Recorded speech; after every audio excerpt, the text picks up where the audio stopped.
अभियंता दिवस के अवसर पर आज लोक निर्माण विभाग के माननीय मंत्री श्रीमान राकेश सिंह जी और उनके साथ सभी अधिकारियों के साथ हमने इस कार्यक्रम में शामिल होकर के एक नई शुरुआत भी की है, जिसके आधार पर 3 प्रकार के पुरस्कार, जिसमें अच्छे इंजीनियर्स जिनने अच्छा काम समय सीमा में गुणवत्ता के साथ पूरा किया, अपनी परियोजनाओं के प्रति दक्षता दिखाई, अच्छी एजेंसियां जिनको निश्चित टारगेट देकर के निश्चित समय पे यशस्वी प्रधानमंत्री के उस सपने को साकार कर रहे हैं, जब हम अपनी सभी प्रकार में सरकार के पैसे का सदुपयोग करते समय सीमा में जनता को गुणवत्तापूर्ण कामों के माध्यम से लोकार्पण का अवसर पाते हैं। तीसरा, हमारी रानी दुर्गावती के नाम पर पर्यावरण की सुरक्षा संरक्षा के लिए एक पुरस्कार तीसरा चालू किया। मेरी अपनी ओर से सभी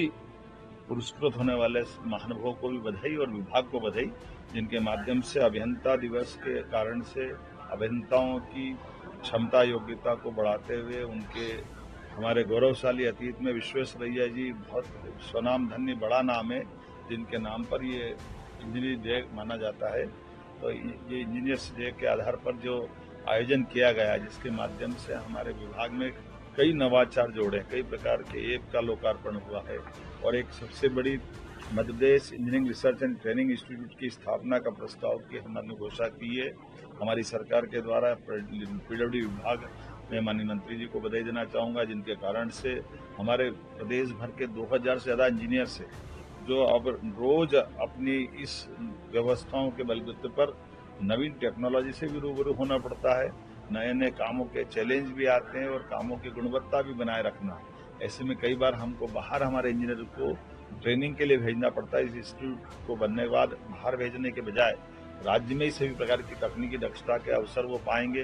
जिससे धन बचेगा, पैसा बचेगा, समय बचेगा, श्रम बचेगा और यहीं पे उनकी दक्षता मिल जाएगी। हमारा इंस्टीट्यूट जल्दी से खड़ा हो और लोगों को लाभ मिले, मेरी अपनी ओर से बधाई देना चाहूंगा। और ये जो नवाचार हुआ है कि हमारे यहाँ काम गलत करेगा उस पर कार्रवाई भी हो, लेकिन अच्छे काम वालों को प्रोत्साहन भी दें। कुल मिलाकर आज के इस समय में इसी प्रकार के भाव को चलाए रखने की आवश्यकता है। मैं अपनी ओर से पुनः अच्छे सभी प्रकार के नवाचार की बधाई देता हूं। देखिए, हमारे द्वारा तो ये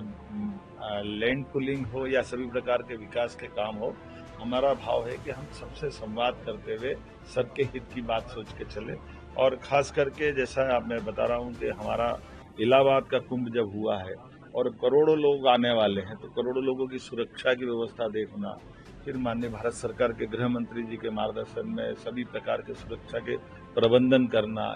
स्थायी संरचना के काम भी करना,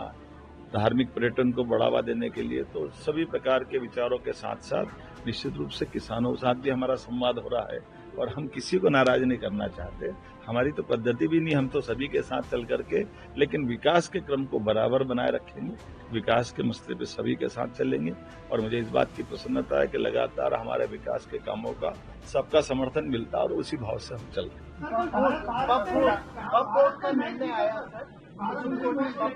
अब बोर्ड का निर्णय सुप्रीम कोर्ट ने जो दिया सबके सामने, उस सुप्रीम कोर्ट के निर्णय को लागू कराने की क्षमता